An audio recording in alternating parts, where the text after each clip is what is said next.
The AE86 is one of the most famous Toyota hot hatches of all time, rear-wheel drive Takumi drifting machine. But in present day, we know Toyota has two hot hatches. They have the GR Yaris and the GR Corolla. This just came out from Toyota's press room. We have some really cool aero options for this refreshed GR Yaris. Again, we don't get this vehicle stateside, but it is worth talking about because it is such a beloved vehicle worldwide. So we'll cover this today. But remember earlier this year in April, Toyota's like, hey, we are developing a new GRMN. Well, they didn't say GRMN, but like that's 100% what this is. I saw this vehicle in camouflage at Eagles Canyon Raceway at Toyota HQC 2025 this year. All right. And again, it was in camouflage. Well, there are leaks going on with that car. And so we're going to cover the leaks on the new GRMN vehicle. Like Car Scoops has it, Motor One. I've seen it's on the GRC Corolla forum. It's on Reddit. It's even MSN has it. All right. So we're going to cover the leaks of that GRMN Corolla, and it is going to be a good time. All right, but let's start with the real deal. This is official press release stuff. GR Yaris Aero Performance Package set for Japanese launch. This package was developed together with professional drivers through an uncompromising approach to achieving targeted performance by addressing every single issue encountered during racing and circuit evaluations. This will be available on the RZ High Performance and the RC level trims of the GR Yaris in Japan.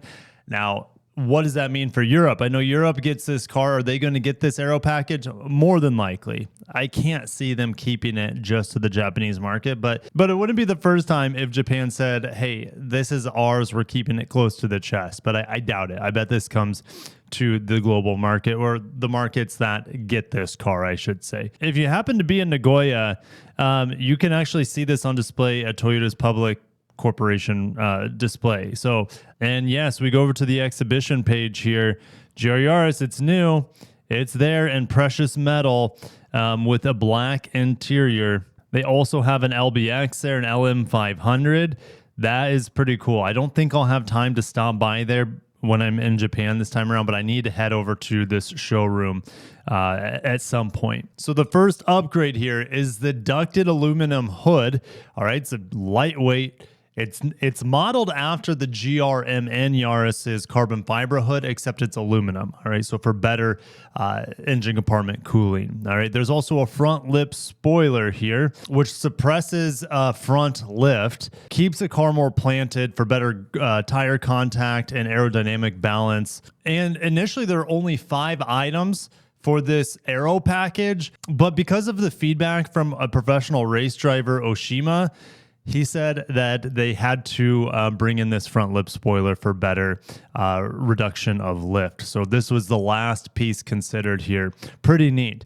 Fender ducts. We see this in the refreshed GR Corolla, and this releases rearward air that accumulates in the front wheelhouses, improving the steering feel during nosedives and the stability for the handling when entering corners.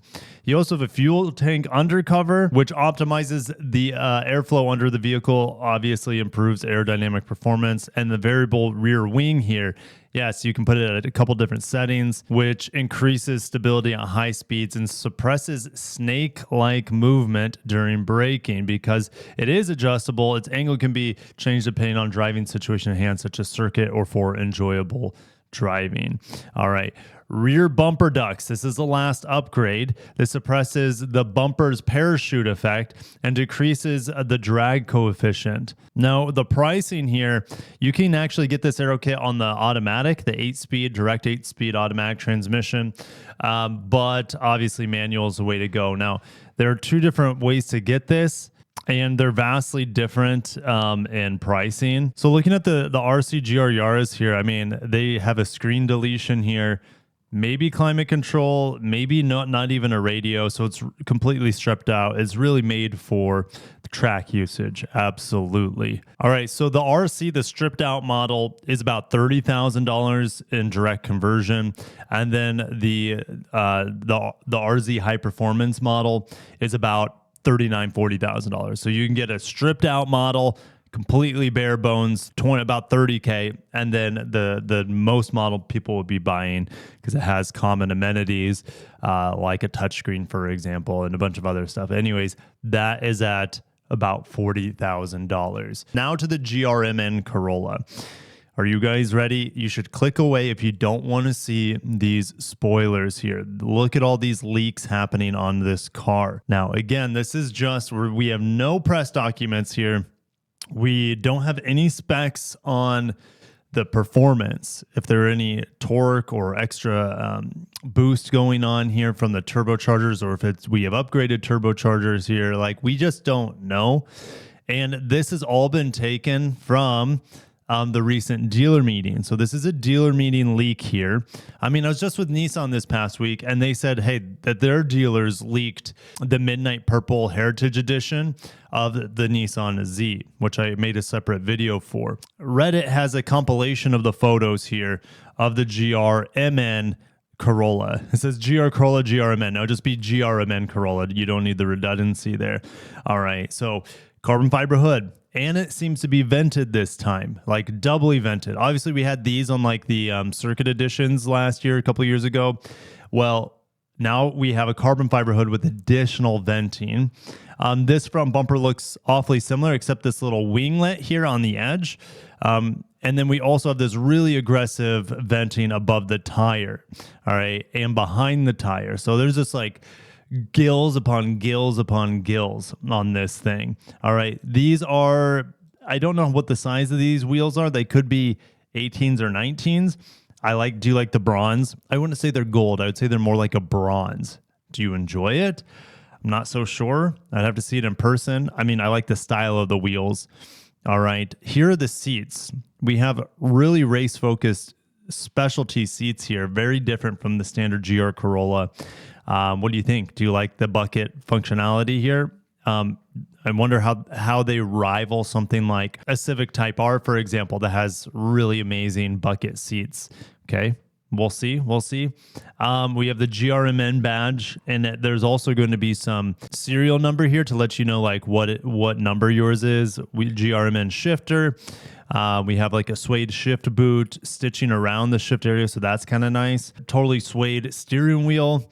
Again, these seats, I wonder if this bottom portion is adjustable. I highly doubt it. It almost looks like it could pop out, but I doubt it. All right, and these seats are going to be fully manual adjustable to reduce weight. This has, please don't tell me, I think it does. Oh no. This has the 10.5-inch screen, which doesn't have a volume knob. They have a manual transmission, but no volume knob. And some of you guys were saying when I complained about this on my review of the FX sedan that introduced this screen, the FX sedan, you have volume control as well in the steering wheel, but you're still you still look like an idiot smashing the button on the steering wheel or on the bottom of the screen to reduce the volume. It takes forever to increase the volume up or down. All right. It's not intuitive at all. It's very frustrating. But you have a knob here for drive modes. You have a manual transmission shifter. You have all these other like tactile buttons, but you don't have a freaking volume knob unless it's hidden behind the steering wheel, but I highly doubt it. All right. Here's your carbon fiber wing, which looks amazing. Looks so good. Again, the triple exhaust, it would have been cool to see a different type of exhaust here. I hope it's louder at least. Please make it louder. The GR Corolla, you get a lot of engine noise, but not a lot of exhaust note. GRMN Corolla, guys, it's close. It could be announced before the end of the year, maybe at the Japan Mobility Show. If not, then it would probably be at the Tokyo Auto Salon. Could it be revealed at something like the LA Auto Show? I guess. Typically, vehicles like this get revealed for the Japanese market first, but time will tell. I notice it has just the GR badge here. There's a GRMN badge. If we go back to this, okay, this is the GRMN Yaris, okay, which this is on the pre-refresh. Again, if I go back to this car, this takes some of that Aero stuff from the refresh GR Corolla and puts it on. Obviously, the wider front end, all the slits and stuff. The GRMN Yaris doesn't have all the cool fender slots, if you know what I mean. All right. So, man, but I want this matte paint color. That'd be sick. Matte steel is what's called in Japan. Is it that underground color? I forget what it would be called stateside. I already forget. It's kind of like that gunmetal color. None of this comes as a surprise. Remember, this vehicle was spied around Nürburgring, and we had the slots on top of the tires here around the fender arch. So like, it's not a surprise what this vehicle looks like. Now we need to know, how is this different performance wise now that the cat's out of the bag, and they need to put a GRMN badge on here. But other than that, like, this is what it's going to look like, you know what the seats are going to look like. I guess that's the surprise, is the interior. No volume knob. That's my only complaint, assuming there's no volume knob. Oh, that sucks. Anyways, would I take a GR Yaris with this Aero package over GRMN Corolla? Yeah, I would, if it were available. This thing is very bespoke made. The GR Corolla is a really, really hopped up, and especially in the GRMN form of the Corolla hatchback. This vehicle really doesn't exist outside of the GR Yaris. There's no standard Yaris that looks like this 3-door hatchback. So it's still very bespoke, very purpose-built for rally racing. And the GR Corolla is kind of just takes all this technology from the GR Yaris and puts it into the GR Corolla, which again, the GR Corolla is going to be made going forward in the UK. All right. Could they still make some from out of this GR factory in the Motomachi plant in Japan? Absolutely. But more than likely, most of them will come for our market from the UK. And the UK, I think, has like a 10% tariff on cars up to 200,000 vehicles. So that 5% they would save might help from making it in Japan. I don't know. Time will tell. Thank you guys for watching. And are you happy what you see on the GRMN Corolla with the leaks that we have? I'm pretty excited. Like I said, volume knob, I could beat that dead horse all day long. That is unacceptable. No volume knob. All right. I have to make another video on a couple other leaks we have going on, which is the new Sylphy / Sentra. I'll make a video on this. And in that same video, I'll talk about this refresh on the Corolla. And if you want to see my road trip review with the GR Corolla down to the Florida Keys and to Key West, I'll go ahead and click that video around my face. Have a great day and peace.